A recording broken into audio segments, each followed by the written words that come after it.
c'est le mot de fin en réalité. Voilà qui revient un peu, qui est un peu le récapitulatif de vos positions tout au long de l'émission. On voit que certes, vous dénoncez le fait que François Bozizé et les autres chefs rebelles soient sur le territoire tchadien, mais vous voulez aussi, vous êtes aussi rassuré de ce qu'aujourd'hui Bangui dispose des moyens qu'il faudrait ici pour une riposte, voilà, contrant toute menace qui viendrait de l'étranger, voulant déstabiliser justement à nouveau la République centrafricaine. D'accord.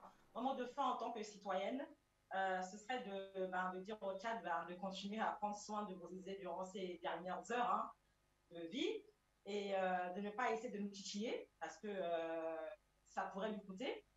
Et de se rappeler que lorsque le maréchal Déby a été assassiné au front, le président Touadéra, je pense que était le seul président africain à pouvoir assister aux funérailles, bien qu'avant cela, le maréchal Déby ne s'est pas déplacé pour son investiture. Donc, c'est pour vous montrer une fois de plus que nous ne sommes pas rancuniers, mais nous sommes très vigilants et que nous venons de loin.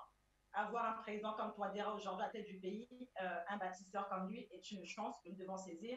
Raison pour laquelle, en tant que citoyenne, je ne permettrai à personne de saboter le travail merveilleux que fait ce président depuis 5 ans. Donc, le Tchad prenne soin de Bozizé au niveau de sa santé, lui donne à manger et à boire, mais que militairement parlant, que les coups d'État cessent. Que ce soit la dernière fois que le Tchad soit mêlé à cela. Et nous espérons que depuis la mort tragique de Déby, qu'il n'y aura plus de soupçons et que nous pouvons dormir tranquillement, nous dire que le Tchad ne sera plus mêlé à quoi que ce soit parce que je pense que le Tchad avait un peu essayé, la Russie l'a titillé un tout petit peu, on a vu ce que ça a posé. Donc les gens ne poussent pas le bouchon très loin et je voudrais de nouveau demander au gouvernement centrafricain d'accélérer les travaux de la mise en place de la connexion Internet haut débit. C'est très, très important. Les gens en Europe n'ont pas trop le temps de poser leur caméra, défendre leur pays, soit parce qu'ils ont trop de boulot, soit parce qu'ils n'ont pas assez de courage. Mais les Sud-Africains sur le terrain qui sont sous le soleil ont ce courage-là. Au fin fond de la RCA, il y a des gens qui attendent juste à poser leur téléphone, capter le réseau Internet et dire ce que le président Touadéra et son équipe font depuis 5 ans.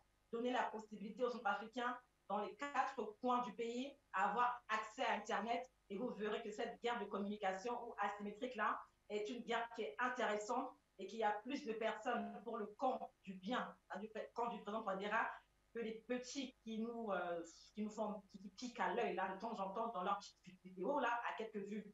Donc, force au président Touadéra, force à son équipe. Je suis la voix des sans-voix. Je parle en tant que citoyenne. Je refuse de m'enfermer dans un parti politique et d'avoir un langage contrôlé. Je suis un électron libre.